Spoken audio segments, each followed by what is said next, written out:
Sam and Maggie are the ideal couple living in an ideal society. Sam brings home the bacon and Maggie keeps the house nice and tidy along with her other wifely duties. And don't forget their furry companion Winston, who just seems so sleepy these days. Everything is fine, and look at those giant cat masks, adorable. Everyone's pleasant here and safety is guaranteed with a camera at every corner. Be sure to put poison in your garbage before taking it to the curb to deter any pests. And if you see any suspicious activity with your neighbors, be sure to report it to the authorities immediately. Everything is fine. You may have a few questions like, why are their eyes glowing red? Why is there a distinct absence of children? And what the hell is going on in the neighbor's basement? Well, I suggest you forget all about it. Remember, everything is just fine.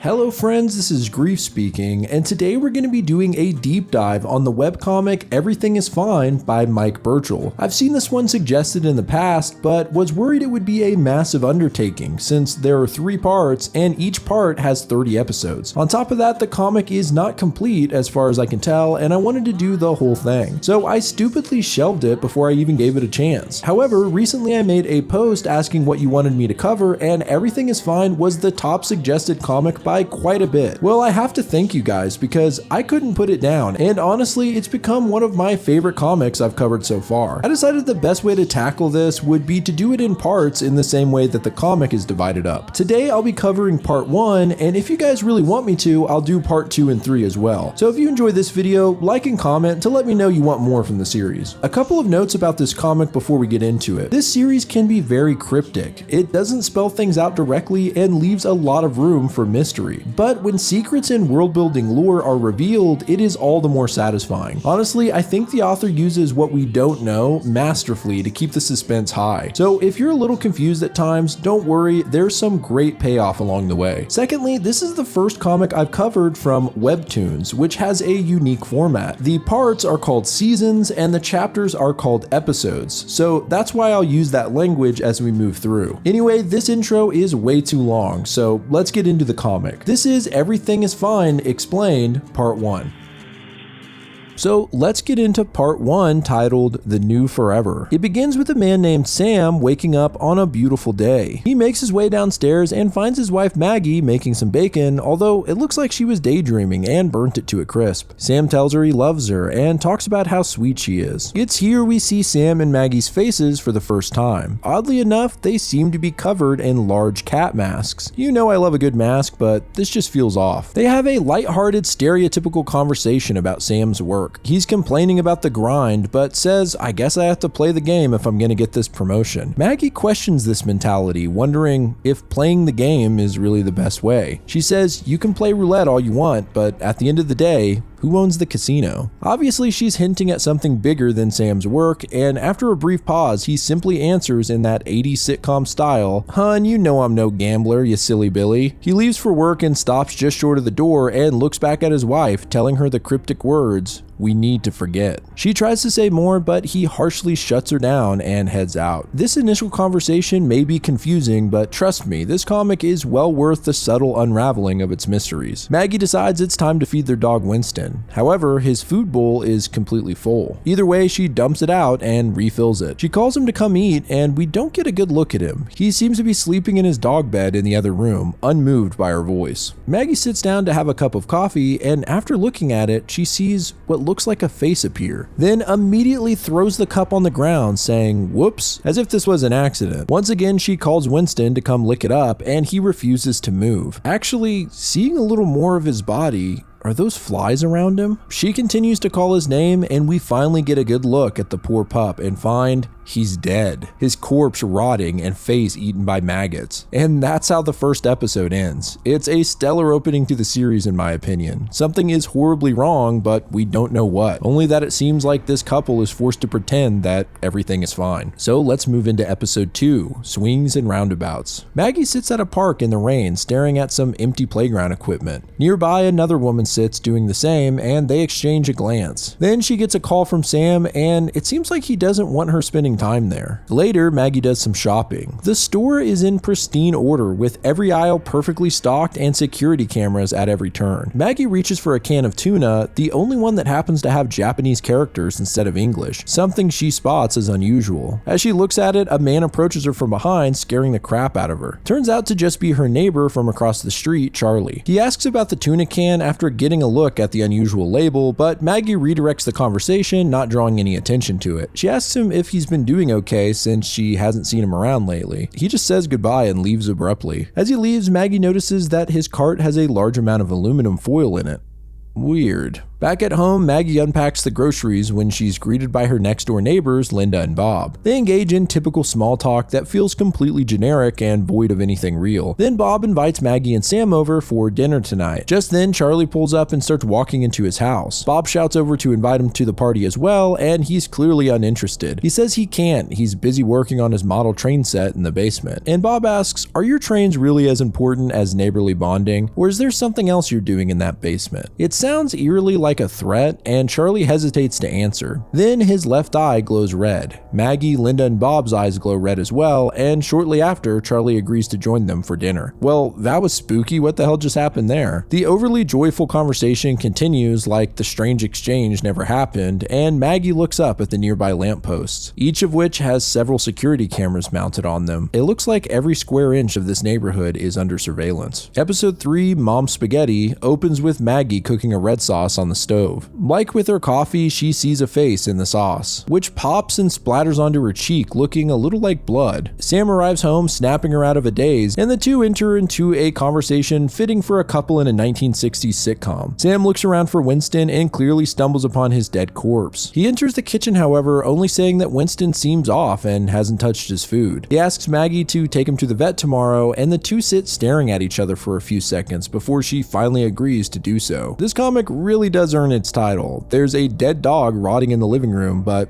everything's fine, right? Before dinner, Maggie asks Sam to take the trash out, but before he does, he dumps rat poison in the bag. I guess they have a rodent problem. When he approaches the garbage can outside, he hears a rustling noise, and from behind the can, something peeks out and groans. The entity reveals itself to be another person asking for help. He's got a cat mask on as well, but it's all torn up with chunks missing, and we can see a human mouth underneath. The dirty man begs for food and asks if there are some scraps in the garbage that haven't been poisoned. Kinda seems like this is the reason Sam put poison inside in the first place. Sam just says nothing and drops the bag before going back in. Inside, he pretends the whole thing never happened and starts up another boring conversation about work. Then suddenly, the creepy man outside appears by the window. It actually works as an effective jump scare because of how this comic is formatted, which is hard to pull off in this medium. He starts talking through the window, saying that the trash smelled like poison and asks if he can have some of their spaghetti. He says he hasn't eaten in days and will probably die soon. Sam and Maggie just stare at each other silently. Then their eyes glow red. Sam says he believes Winston wants to go outside for a bit. He walks over to the dog's body and picks it up. He carries it outside and drops it on the sidewalk, saying, "I love you, boy." The man outside seems excited about a dog, and especially that it's not poisoned. He thanks Sam as he heads back inside. They sit at the table in silence as the sounds of their dog's body being eaten passes through the window. Needless to say, they don't finish their meal. Episode 4, Mise en place. Bob is getting everything ready for his dinner party tonight. He sings a lighthearted song that seems somewhat ominous given this setting. The table is set and it all looks perfect. Next door, Maggie is holding Winston's collar at the foot of the bed. She's in her underwear and she has a tattoo on her thigh. Normally this wouldn't be worth noting, but it stands out since so far, everyone has looked like they're right out of an Old Navy catalog. It's striking to see someone's human body. Sam walks into the room dressed up for dinner and suggests that Maggie put the dress he left out that matches his blue tie. She points to it and to Sam's surprise, it's all cut up. She calls it old-fashioned and had her own dress in mind. Sam is at a loss for words at the sight of his wife in such a striking red dress, but eventually tries to talk her out of it, thinking it may be a bit over the top for dinner. Maggie is dead set, however, and has Sam zip her up. There's kind of a heated moment where Maggie says, "It's been a while, huh, Sam?" and he feels her back a bit, I guess suggesting that they haven't knocked boots in a while. However, it's hard to tell if this is of their own will or if this society that they're a part of doesn't allow it. Eventually, Sam says that the dress doesn't match his tie, and Maggie shoots him a cold-ass look, saying,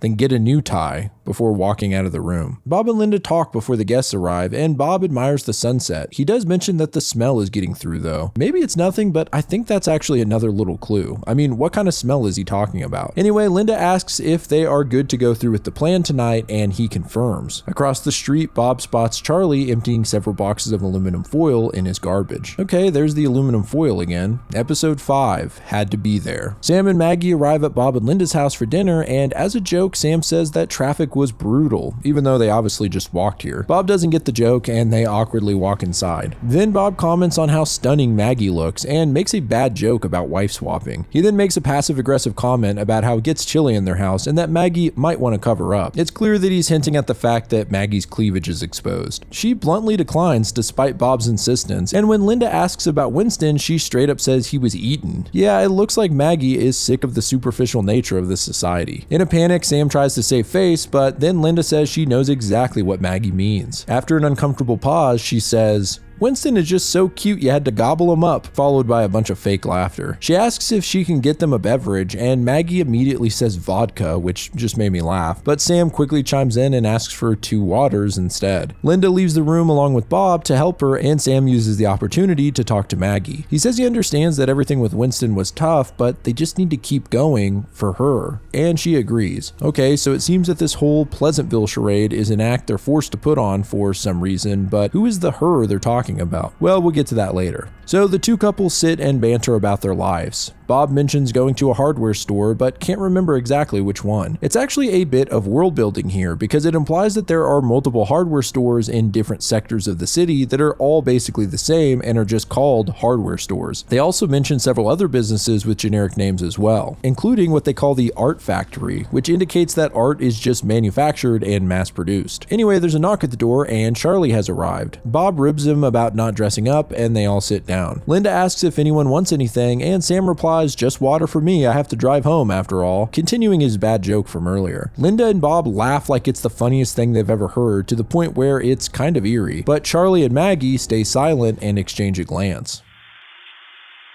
Episode 6, Friends for Dinner. At dinner, the group discusses their occupations. Charlie's job is to move boxes to point 4, and Sam's department does paperwork for points 7 through 10. It gives us a more vague idea of the strange structure of the city. They ask Bob what he does, and he says that he works at the box incinerator. The entire table goes quiet, and they all glance at each other. Okay, now I really want to know what's in the boxes. Linda brings the food out, and before they eat, Bob thinks that one of the guests should give a spontaneous declaration and volunteers Maggie. She gives a bizarre speech saying, "My name is Maggie of neighborhood 147D. Before this delicious meal, I feel spontaneously compelled to offer my thanks. I'm thankful for my husband's diligent work that provides for us and the fulfillment I find in my own household duties. I'm thankful for the government that keeps us healthy, protects us, and feeds us. I'm happier than I've ever been." Then everyone at the table says, "We are the happiest we've ever been," in unison. Yeah, this has real North Korea vibes. The fact that they all knew what to say at the same time at the end makes it seem like this was not such a spontaneous declaration, but rather a rehearsed one. There's an interesting detail shown when they start to eat. The cat mouth on the masks opens up like an automatic door, and you can see the real human mouth inside.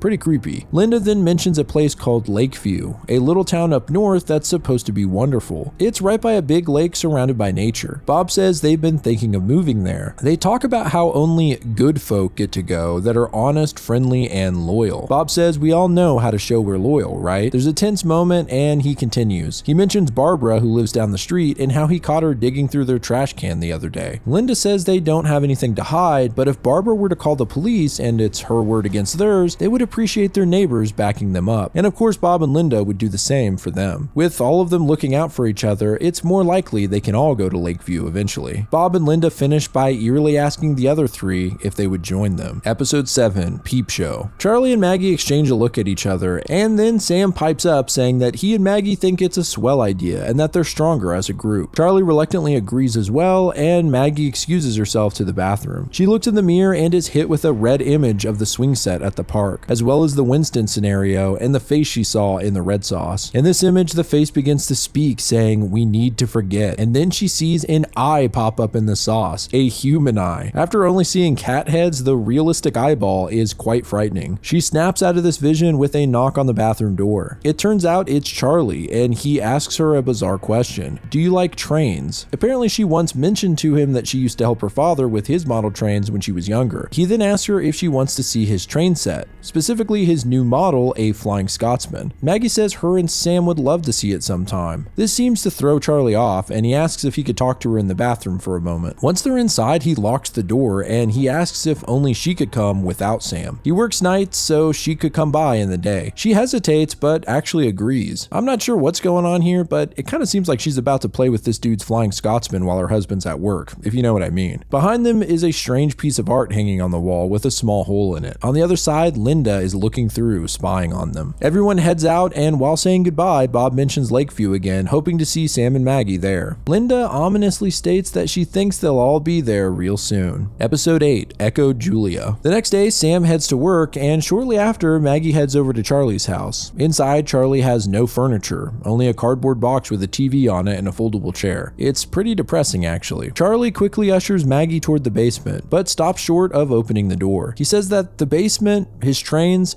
it's all a bit much. After she sees it, she may want to run away, but he asks her to trust him and let him explain once they're down there. She agrees, but as he opens the basement, his doorbell goes off. He reluctantly opens the front door and finds a police officer outside. It's kind of cute, he's got a mustache on his cat mask. The officer's very polite and asks if he can come inside. Charlie starts to decline, but then his left eye glows red and he says, "Of course, officer, come right in." The officer's name is Tom, and he continues the polite conversation inside with Maggie. Tom asks if there's anyone else inside the house and says he needs to have a little chat with Charlie. Charlie agrees, but says that Maggie was just leaving. However, Officer Tom tells her to stay. He asks Charlie a very important question he wants the answer to. What's in the basement? Episode 9, An Iron Voice. Charlie tells him he just keeps his model trains in the basement, and Tom asks to have a look. Charlie says that Maggie had nothing to do with this and asks if she can leave. The officer says she needs to stay because he wants her to see this, but if Charlie does anything crazy, it'll affect her too. Maggie tries to say that Charlie is a good man, and Tom cuts her off like a dick, saying, "I'm sorry, ma'am, did I ask you to speak?" Alright, I hate this guy. Tom goes to take a look in the basement, and Charlie apologizes for getting her involved. He says when this is over, forget all of it, don't be like me. Tom reemerges from the basement and asks Maggie if she knows what's down there. She replies honestly that she has no idea, and Tom says good, let's keep it that way. Charlie begins to beg the officer not to do this, but Tom says this is just the way things are. He then declares, "Charlie Harris of Residence 398 and Neighborhood 147D, the state finds you guilty of conspiracy to undermine the optimal functions of society." Maggie is shocked and tries to defend Charlie once more, but Tom shuts her down again, giving her a final warning, or else she'll be found guilty as well. He continues with Charlie, saying, effective immediately, he's designated red status. He must vacate his home and may not speak to or interact with any other citizens. Charlie tries to convince Tom not to follow through with this and begs him to stop, saying they can just act it out instead. Then he says, "Her name is Charlotte, Tom."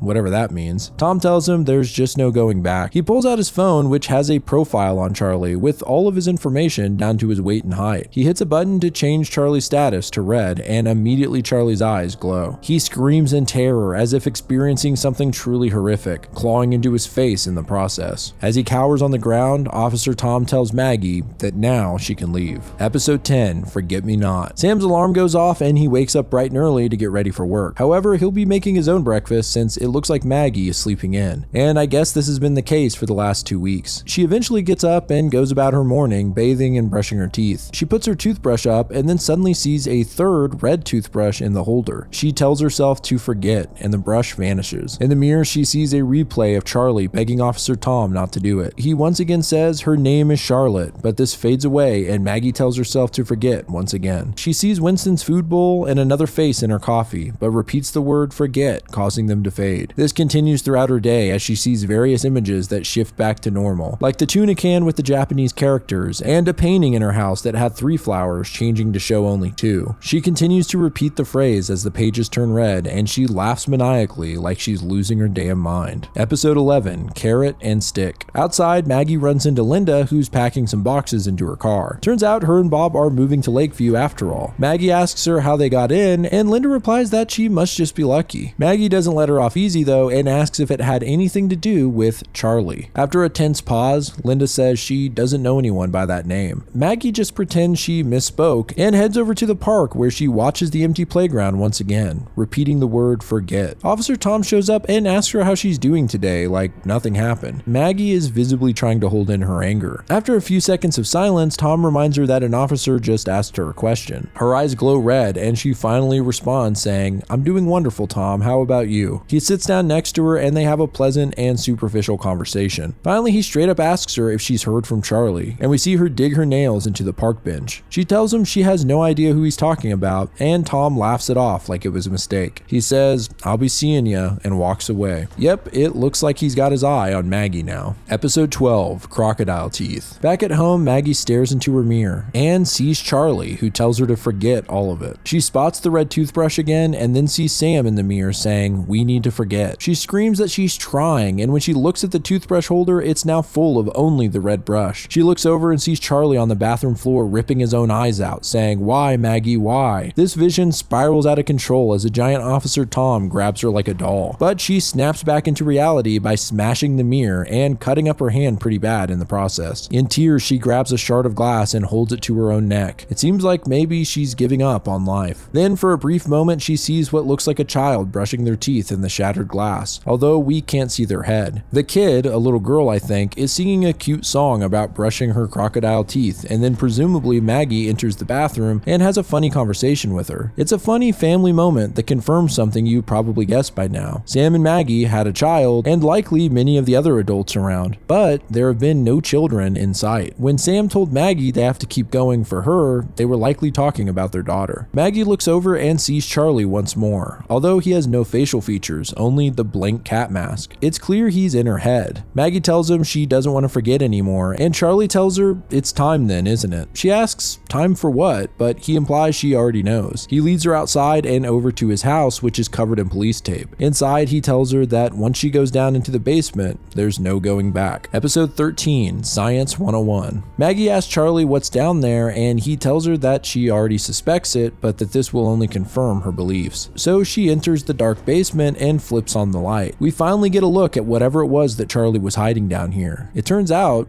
to be nothing. At least it looks that way. It's a pretty normal basement with a washer and dryer as well as storage shelves. After looking around, Maggie finds a box labeled trains and takes a look inside, but still doesn't find anything unusual. She looks around the basement once more and finally spots something behind the dryer, a small piece of foil left on the wall. Maggie says that this can't be all that's down here. Then she finds a box for the Flying Scotsman, the train Charlie wanted to show her. Inside, there's a drawing by a child named Charlotte that shows the girl and her father and what appears to be her mother up in heaven. This must be the girl Charlie mentioned and likely his daughter. It also implies that his wife died at some point and that's why he lives alone. She also finds a textbook labeled Science 101 with a dog-eared page. The page is about a Faraday cage, an enclosure used to block electromagnetic fields from entering and affecting the contents. It goes on to explain that you can make a Faraday cage simply using aluminum foil. Across the page in bold red letters, Charlie has written the words, "It works."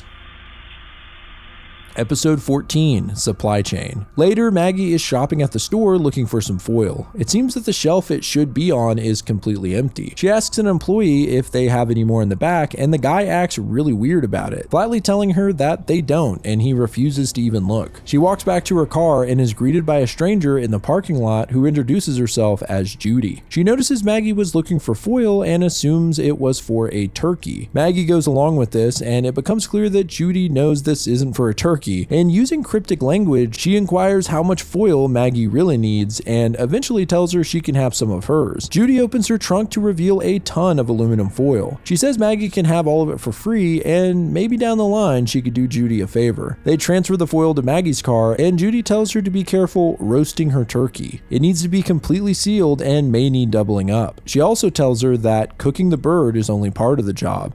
You have to be prepared to carve it up. Episode 15, Try It at Home. Maggie arrives home with all the foil, and Sam asks her why she needs so much. She tells him it's a housewife secret. She asks him to help her bring it into the basement, and he seems a little suspicious, but goes along with it anyway. Next door, Linda is watching through the window and tells her husband that it seems Maggie has picked up a new hobby, model trains, and says she's going to make a call. Bob asks if she's sure, since they're already going to Lakeview after all, but Linda insists. 1 week later, Sam is putting up a painting with a hammer and nails. He spots Maggie coming out of the basement and questions why she spent so much time down there lately. She says that she's doing laundry, just part of her wifely duties. He attempts to go down into the basement to look for his lucky socks, and she quickly stops him. This leads to a heated back and forth until suddenly the doorbell rings. Sam answers it and finds none other than Officer Tom at his door. Episode 16, Animals Are Free. You know this chapter is going to get wild because there's a warning at the top for disturbing content and imagery. Tom asks to come inside, and Sam kindly obliges. Maggie and Tom exchange cold pleasantries, then he asks if he can check the basement. Sam says of course and offers him the grand tour, if it's okay with Maggie. She says of course, go right ahead, so Sam and Tom open the basement door. They pass by the hammer and nails that are still sitting nearby, and Sam asks if there's any particular reason he needs to take a look down here. Tom says he's just curious, and as they make their way down the stairs, we can see Maggie enter the doorway behind them. Even more unsettling,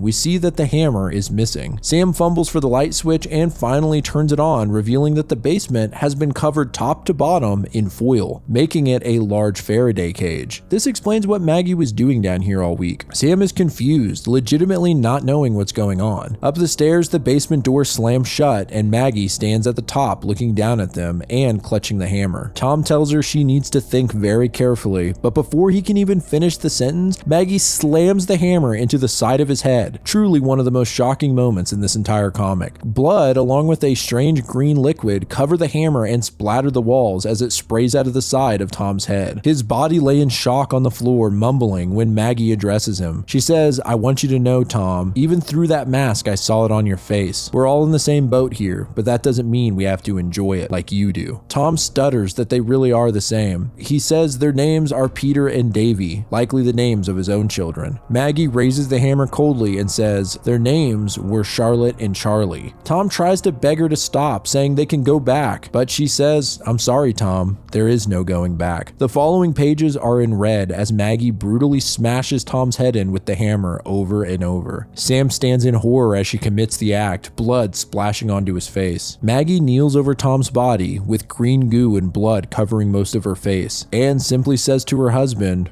"We need to talk." On the ground, we see Tom's mutilated head, his brains exposed. My God, what a chapter. Episode 17, Since Last Accident. Sam is in a complete daze, seeing his wife clean the blood off of herself in a blur. She reaches into Tom's pocket and pulls out his phone. It's locked by fingerprint, but no problem. She pulls Tom's lifeless thumb onto the screen to unlock it. Sam is still watching in shock while Maggie opens an app and shows a map of the neighborhood and little colored cat heads tracking everyone's whereabouts. She clicks on Sam's icon and gets a detailed readout on him. At the bottom it says last ping 3 minutes ago, next ping 7 minutes. Seeing this puts Maggie in a panic. She looks up at Sam and tells him that it's okay to talk, that's what the foil's for. He stays silent and she tries to help clean him off until he finally tells her not to touch him and smacks her hand away. He asks her if she has any idea what she's done and that now they've lost everything. She tries to assure him that it's okay. She'll explain everything, but first she needs his help. They're being tracked, and in 6 minutes the GPS will update, and if they're still down here when it does, they'll know something's wrong. Charlie is barely listening and still in a full-blown panic, calling her crazy. She asks him if he's still in there, if he still loves her. After a long pause, he says,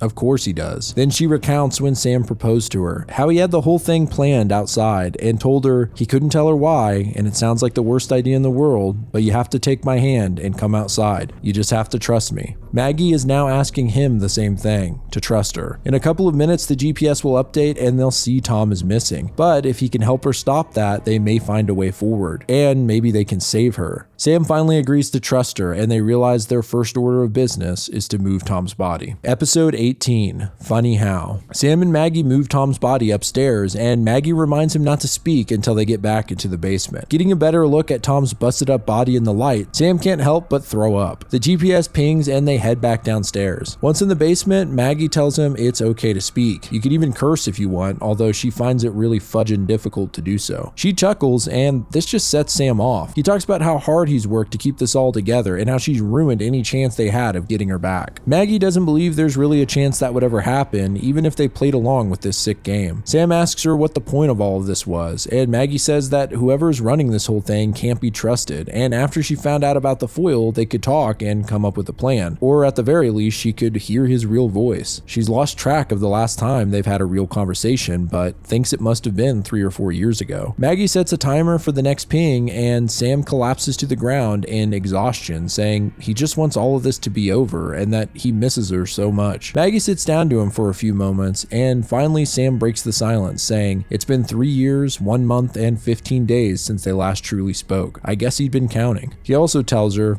he's all ears. What's the plan? Maggie says he's not gonna like it, but to hear her out. We then cut to a knock on the door. The neighbor Bob opens it up to find what appears to be Officer Tom standing at his door. Episode 19, Protect and Serve. So I'll just tell you right now, this episode will seem very confusing, but just hold on till the following chapter because it ends up being one of my favorites. So it seems Maggie's plan involved Sam impersonating Officer Tom. He asks to come in and have a look around, and Bob seems suspicious but lets him in. He offers him a glass of water since it seems like the officer has a frog in his throat, likely due to Sam changing his voice. He says he needs to look down and back. Bob is still a little confused, as are we, but assumes he means the basement and kitchen. Sam asks if he can have any whiskey, and Bob politely offers him wine instead. As he prepares some, Sam inspects the kitchen sink, and we hear a small clicking noise. When Bob comes back with the wine, Sam just ignores it and heads towards the basement. Bob offers to give him a tour, but Sam shouts, "No, stay back, only me." He goes downstairs, slamming the door behind him, and makes quite a ruckus downstairs before coming back up. Then he just walks out the back door, not saying a word to Bob. Before Bob can think about what the hell just happened, there's a knock at the front door. It's Maggie, and she's in a tizzy. She tells him that Winston has gone missing and asks if he's seen him. Bob assures her it's probably fine and offers to go help her look. Just then, a loud thud sounds nearby. Bob thinks maybe it was Winston, and Maggie says she'll go look, now refusing Bob's help. Bob can tell something is up, and when he gets back inside, calls the authorities. He starts to report what happened when interrupted by whoever's on the line. He simply says,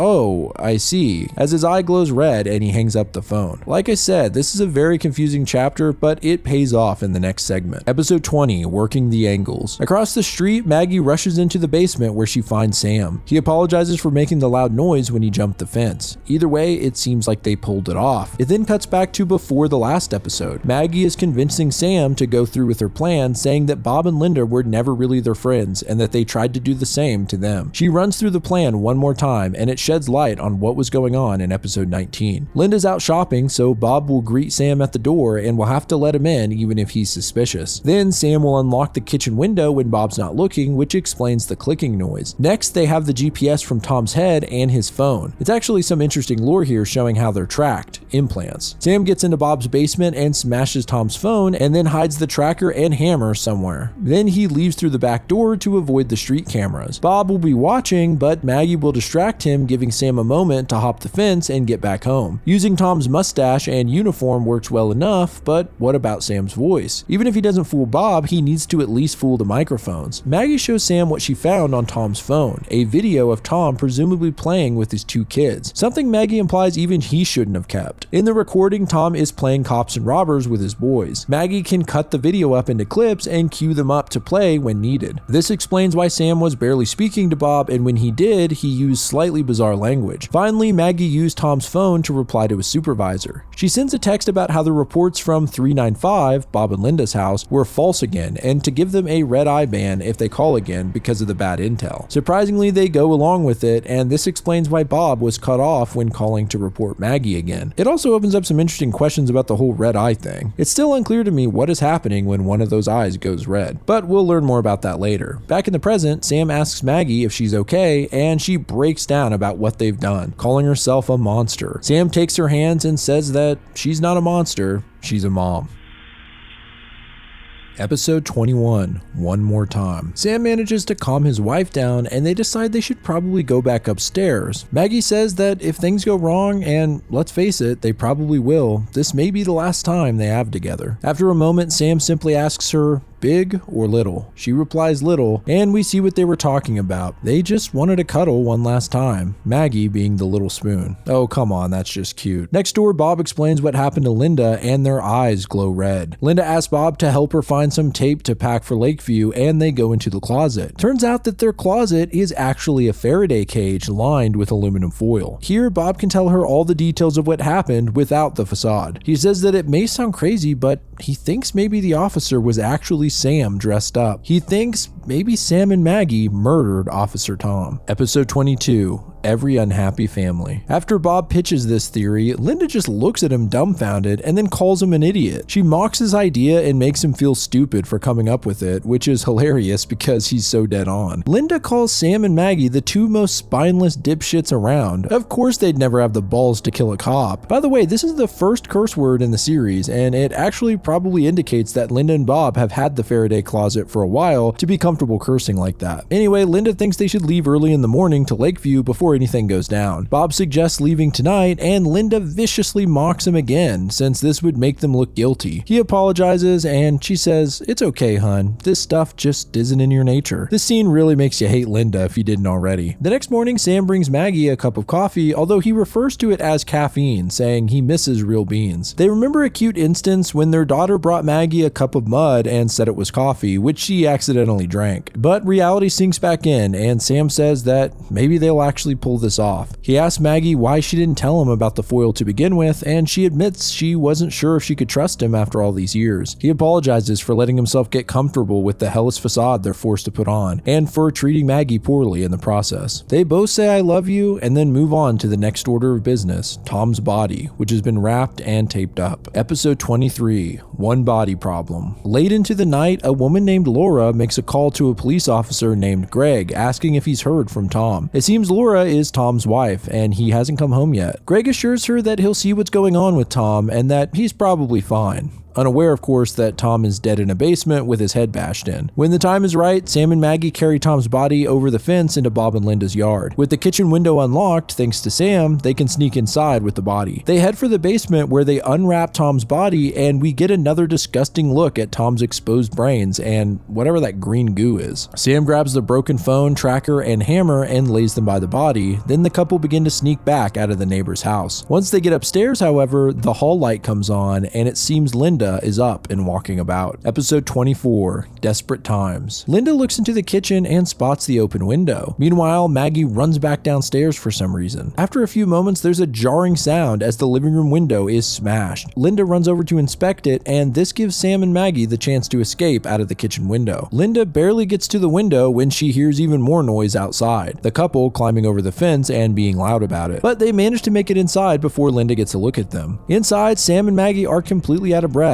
but they manage to move the body and get back right before the 10-minute GPS reset, hopefully framing their neighbors for the murder. Sam asks Maggie what she threw out the window, and it turns out it was the hammer, which is why she ran back downstairs. Linda finds it in the yard and also happens to notice her neighbor's lights on. Sam freaks out over the hammer since it was covered in blood and goo and might lead to Linda looking into the basement. But Maggie reminds him it doesn't really matter at this point. They can't report it, so they're out of options. Bob and Linda inspect the hammer inside and decide it must definitely have something to do with Sam and Maggie, and decide to at least try to report them. But before they get very far, police lights flash through the windows. Soon there's a knock at the door and Linda opens it up. Outside, Officer Greg and another cop politely ask if she's seen their good friend Tom lately. Episode 25. Sam and Maggie see the cops at their neighbor's door and realize that this is where the rubber hits the road. They tell each other I love you and prepare to face the music. Shortly after, the second cop, Pete, knocks on their door and asks to come inside. Sam and Maggie put on a polite front. Turns out that Maggie actually called the police, saying that she was woken up by a smashing sound next door and that there was a commotion. Officer Pete asks who was involved, and Maggie playfully says it was probably just a lover's spat. We've all been there. Pete thanks them for bringing it to their attention, but follows by asking to see their basement. Sam shows him downstairs, and we can see Maggie standing in the doorway. Very reminiscent of when Tom walked down not so long ago. Before we see what happens, it jumps back to Officer Greg, who's asking Linda a few questions. Linda says she never met an Officer Tom when Bob barges in front of her and explains everything, showing him the hammer in a panic. He can't contain himself and eventually straight up tells Greg that he thinks the neighbors murdered his colleague Tom. The cop seems puzzled, and Bob just starts rambling on about how he thinks it was Sam dressed as Tom who came over and that it's all a conspiracy. The officer says it's an interesting story, especially the fact that 1, Linda just said she never met Tom, and 2, he never mentioned anything about murder, making Bob seem guilty as hell. Greg then asks to see their basement. Speaking of which, back at Sam and Maggie's, the officer looks over their basement and doesn't find a thing. All of the aluminum foil has been removed. However, he has Sam and Maggie come with him to help straighten this whole thing out. Next door, Greg has just stumbled upon Tom's corpse in the basement and is disgusted at the sight of it. Bob and Linda are in a full freakout, saying over and over that it wasn't them. Poor bastards. Greg ignores them and says that they are found guilty of murder and that effective immediately, they are designated red status. Episode 26, No Going Back. Officer Pete shows up with Sam and Maggie, and Greg tells him to stay up there. He's not going to want to see Tom like this. Linda says that Sam and Maggie were behind it, and Maggie plays dumb, acting like she doesn't know what's wrong. Greg tells Pete what's happened and wonders what Tom found that would make Bob and Linda do this. Bob once again starts rambling about his conspiracy that Sam dressed as Tom and came over here, but Sam and Maggie ask why would he tell such awful lies. On top of that, the story sounds completely bogus. Suddenly, Linda appears from the kitchen holding a knife. Bob and the police try to calm her down and talk to her, but she realizes now that they're red status that there's no talking it through. She runs up to stab Maggie, but right before she can, Officer Pete hits her with a taser, dropping her to the ground. On her knees, she tells the other couple she hopes they're proud of themselves. They could have let them go. Officer Greg then officially changes them to red on his phone, causing their eyes to glow. In their eyes, we see a vision, all in red and white. There are 2 children standing at the top of a tall building calling for them. The oldest child says, "We don't know if you can hear us, but just know it's okay. You didn't do anything wrong." We then see the children start to step off the building. They say that they are actually lucky and that this is the most important part. We can see their white silhouettes falling rapidly from the extremely tall building. The kid continues saying, "We love you, Dad. You're our hero. Mom, I'm scared, but I'll be brave for him. Love you, Mom." Then 2 loud thuds. It zooms back out from Linda's eye as she screams in pure terror. As Bob and Linda stay on the ground mentally broken, Officer Greg says, "Okay, folks, now you can leave." Man, this was one insane episode. It did show a little more into what's happening when someone is turned red status. It seems their children, wherever they are being kept, are killed and they're forced to watch. Maybe when their eyes glow at other times, it's showing them similar imagery of their children, which is used as a tool to keep everyone in line. I'm not entirely sure, but I'm intrigued to find out more. Episode 27, Heat Death. The cops bring Sam and Maggie outside, but right before they do, Linda and Maggie exchange a cold glance. Greg tells them it was pretty brutal stuff in there and he's sorry they had to see it. Maggie asks what'll happen to Bob and Linda, and the officer just responds, "What will happen to who?" Just like with Charlie, it seems the protocol is to forget that red status people ever existed. It's strange to me that they don't appear to kill them though. They basically just break their will to continue, and I'm assuming force them out into the street or something, which might explain the guy that ate Winston. So the question then is, what happened to Charlie? Anyway, Greg tells the couple how lucky they are. Now that Bob and Linda are out of the picture, a spot opened up at Lakeview and he's taking them there tonight. They get their bags packed and they take Tom's car since,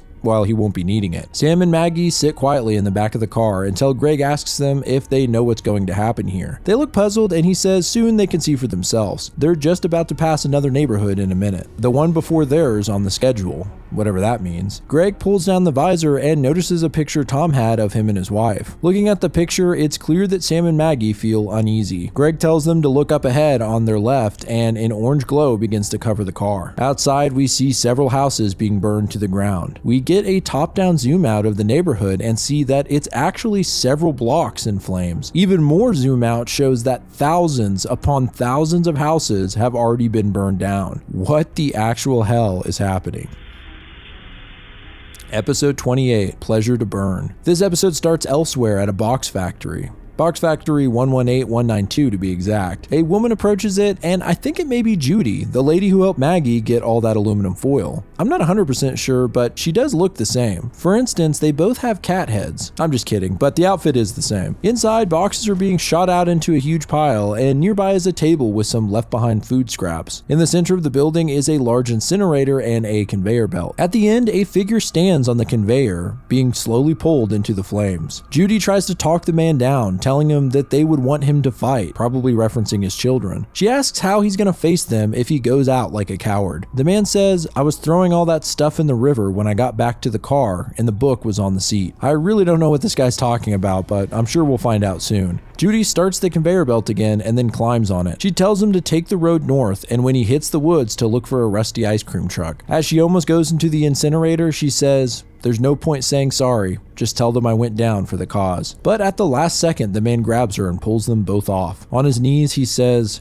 "Okay, I'll help." Judy thanks him and says, "Welcome to the rebellion, Charlie." That's right, the man is Charlie. His face is still torn up where he clawed at it, and even weirder, you can see his exposed brains through the mask, which really gives me some questions about the anatomy here. I mean, what the hell is happening in those cat heads? This whole segment is pretty cryptic, but I think it'll make more sense down the line. The part about the book is confusing, but I do wonder if he's talking about the Science 101 book that he left for Maggie to find. Maybe he was forced to throw his wife and daughter's things into the river and the book was left behind by accident, leading him to learning about the Faraday cage. Anyway, let's get back to Sam and Maggie in the final episode of season 1. Episode 29, All Good Things. This episode starts off kind of funny. Because of the nature of webtoons, you can basically have endless panels that keep scrolling down, which leads to some interesting formatting that you couldn't normally get away with. For instance, when Bob and Linda go red, that whole sequence was one long panel. Well, the author takes advantage of this to basically do a movie-like title scroll on this final episode. Reminds me of the opening of The Shining, where we see the car driving down that winding road. But here, it just keeps going to the point of being kind of comical. Finally, Officer Greg says you folks are in for a real treat, and that Lakeview is something else. As he speaks, we see a squirrel on the side of the road nibbling on something. And on a closer look, it appears to be a human finger. Pretty disturbing stuff. The town comes into view, and as promised, it's beautiful. It's right in the middle of nature, surrounded by a massive lake. Greg parks in a communal parking lot just outside of town, saying that they don't do cars here. As he gets out of the car, he puts on a little badge with a smiley face. A man approaches them named Julian. He has a pink cat head with a butterfly on it. This is the first time we've seen a design on any of them. Anyway, he asks how Greg is holding up after the Tom situation. I might note that Julian has a badge as well that has 2 smiley faces on it. Interesting. Julian says everyone's shook up about Tom, but we're all born of stars and we all return one day. So you kind of get Julian's vibe just with that. He greets Sam and Maggie with optimism and compliments Maggie's outfit. Just then, the mayor shows up. Her cat mask has a heart around one eye, making her instantly recognizable from the photo in Tom's car. Yep, the mayor of Lakeview is Tom's wife. She comes in with the typical fake happiness we've gotten used to. Greg tries to pull her aside, presumably to talk about her dead husband, but she refuses, saying there's no time. After all, she needs to greet the fresh new faces of Lakeview. Sam says he's sorry for her loss, but she shrugs it off, saying that's enough of that sorry business. It's too nice a day. Damn, talk about moving on. Your husband's brains are leaking onto a basement floor, lady. She then adds, besides, it's not like you murdered my husband, right? I gotta say, that line is just straight up scary given the circumstances. Maggie says sorry all the same, and the mayor snaps a little bit, saying that's enough. She calms herself down a little and says there's a bright day ahead of them.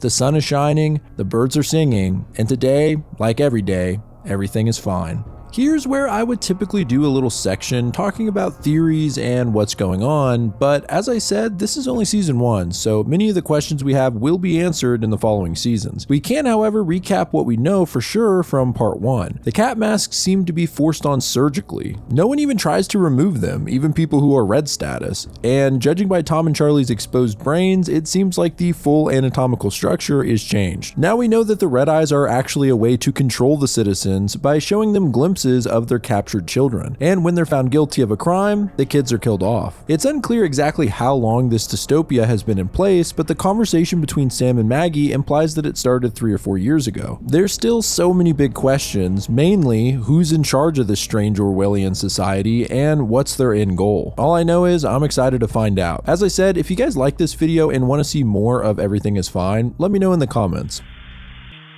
Shout out to Kill Me Katie as always for the intro and outro music, which is likely playing right now. And thanks to everyone who checked out the Limerence Kickstarter and trailer. If you missed me talking about it, it's a very cool semi-animated album film that these guys are making, and I really want to see it complete, so go check out the trailer, I'll link it below. If you want to see your art at the end of my videos, email me with a social media handle or name at the address below. Finally, big thank you to my patrons for supporting the channel. If you want your name displayed at the end of every video like these fine people, consider joining my Patreon. But I appreciate you guys watching at all. This is Grief speaking. Goodbye, friends. From thinking about all that she said, and I'll just look past that. You busted your kneecaps. Got to be friendly, no, just got to hold back. And I felt the notion to kill